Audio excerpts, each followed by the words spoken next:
Salut les tireurs de balle trap. Aujourd'hui dans cette vidéo, on va voir comment améliorer la coordination entre votre main arrière et votre main avant. Donc ça va intéresser les tireurs de fosse universelle, bref tous ceux qui sont dans des disciplines où on démarre en étant déjà épaulé, mais ça va également intéresser les tireurs de parcours de chasse, tous ceux qui pratiquent des disciplines dans lesquelles on démarre en étant non épaulé. Alors, vous connaissez le topo, si je fais très schématiquement un tireur avec son fusil, vous avez la main arrière qui va être au niveau de la poignée, et puis vous allez avoir votre main avant qui va être au niveau de la longuesse. Ok, ça c'est la position classique, bien sûr tout dépend du fait d'être gaucher ou droitier. Donc moi je préfère parler de main avant, main arrière.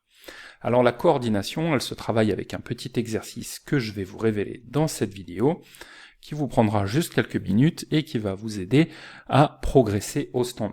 Mais d'abord, on va regarder dans quel cas c'est important d'être bien coordonné. Alors, il y a le cas où on fait épaulé plus swing, et il y a le cas où on va juste faire l'épaulé. Où on va juste faire le swing. Je vous dis des bêtises. Donc ça, vous l'aurez compris, c'est pour les disciplines type parcours de chasse. J'appelle le plateau est lancé, je dois épauler mon fusil et faire un swing pour aller le casser. Et ça, c'est pour les disciplines de type fosse universelle. Je suis déjà épaulé lorsque j'appelle le plateau. Donc, on voit qu'il y a un point commun déjà, c'est le swing. Le swing, c'est le mouvement de rotation que vous allez faire. Donc, vous avez un plateau qui va partir, qui va être un fuyant, qui va partir légèrement sur la droite. Vous, vous êtes positionné ici. C'est typiquement un plateau qu'on peut retrouver en DTL, en fosse universelle, en parcours de chasse, absolument partout. Donc, il va falloir que votre main avant guide les canons, ok, vers le plateau. Le but, c'est de toujours tirer devant le plateau, de manière à pouvoir le casser. Okay, si vous tirez sur le plateau, le temps que les plombs arrivent sur le plateau aura continué sa course, et vous serez derrière, vous ne le casserez pas. Donc il faut toujours tirer devant le plateau. Donc, on se rend bien compte que sur le fusil, pour réussir son swing, si je fais un fusil de façon très très schématique, le but ici, c'est pas de faire les beaux-arts, mais c'est de vous passer les infos. On se rend bien compte que si on a la main avant, c'est bien elle qui guide les canons, et celle ici, elle va plutôt servir à maintenir un épaulé ferme, c'est-à-dire une bonne jonction au niveau de la pommette, okay, et une bonne jonction au niveau du creux de l'épaule. Donc ça, et ça. Donc là, on a besoin quand même de travailler la coordination des mains. Après, il y a un autre geste qui est encore plus important, qui est de bien épauler son fusil. Alors, ça concerne aussi les tireurs de fosse universelle, parce que quand on est tireur de fosse universelle, même si quand on appelle le plateau, on est déjà épaulé, il faut quand même réussir à le mettre en place. Et c'est là qu'on voit qu'il y a une erreur très souvent chez les tireurs de balle trap, c'est de pas bien faire l'épaulé, de pas bien amener le fusil contre son corps. Donc si j'ai mon tireur qui est ici, une des erreurs qu'on voit le plus fréquemment, c'est les gens qui vont faire une rotation, c'est-à-dire ils tiennent leur fusil comme ça, hop, vers le haut, je vais plutôt faire un trait, ça sera plus simple, ils tiennent le fusil vers le haut, et ce qu'ils vont faire, c'est que, en positionnant leur main arrière ici et leur main avant ici, ils vont faire une rotation. Donc ils vont faire basculer le fusil, ils vont le faire rotationner, je sais pas si ça se dit rotationner, mais je crois que oui, autour au niveau de la crosse, au niveau de la poignée, pour l'amener dans le creux de l'épaule.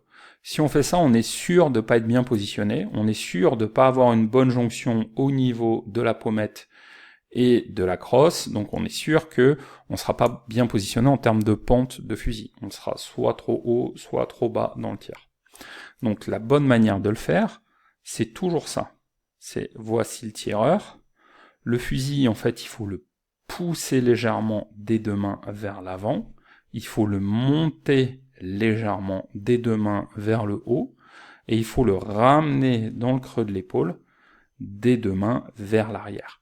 quand on fait comme ça, on est sûr que le fusil va être bien calé au niveau de l'épaule, mais qu'il va être également bien calé au niveau de la jonction entre la joue et la crosse. Donc en fait, les deux mains travaillent de concert. Alors c'est des petits mouvements fluides, ça peut ressembler à ça, je pousse, je remonte, je ramène. Et les deux mains de concert, donc ça c'est la main arrière, et en même temps, la main avant, pousse, lève et ramène. Ça c'est la main arrière. Ça c'est la main avant, pardon. Voilà, main arrière, main avant. Donc on voit bien qu'on n'est pas du tout dans une rotation, on est dans des translations.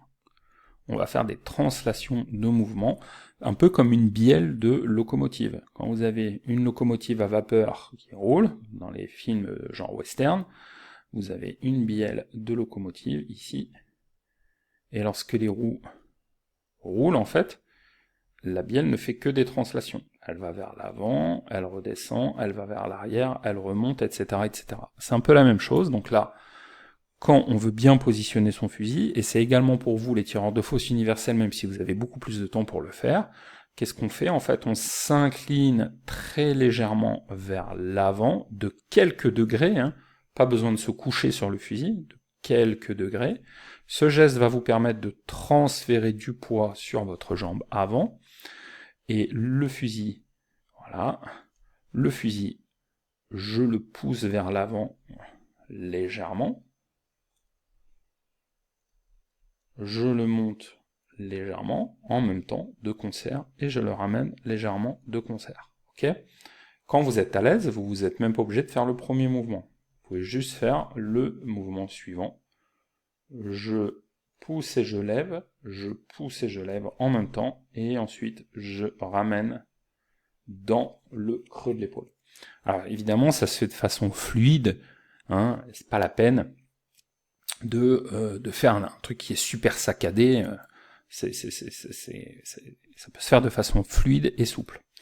Donc, pour y arriver, il suffit d'utiliser un accessoire qui est très simple. Pour vous entraîner, c'est d'utiliser des sandos. Avec un simple sando que vous avez sûrement dans votre garage, ou peut-être même dans le coffre de votre voiture, vous pouvez travailler de cette façon. Donc, je vous montre ça.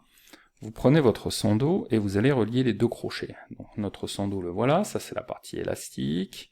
Et donc il y a au bout de chaque extrémité un crochet et un crochet. Ce que vous allez faire, c'est que vous allez former une boucle. Donc vous prenez votre sando et vous venez joindre les deux crochets l'un dans l'autre. Ok, donc un crochet ici et l'autre crochet qui va venir là.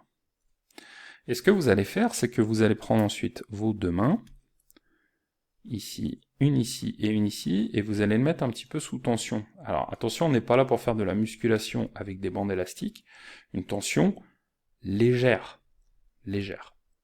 juste qu'il soit très légèrement tendu. Pas besoin de forcer. Et vous allez faire ces petits mouvements. Vous allez vous mettre debout, poids très légèrement sur la jambe avant, en inclinant de quelques degrés votre buste, et vous allez ensuite, avec votre sando, travailler comme ça. Votre sando, il va être comme ça, donc votre boucle, hein, avec les deux crochets que vous allez relier. Vous allez avoir votre main avant ici, et votre main arrière ici, et vous allez faire le geste de coordination des deux mains.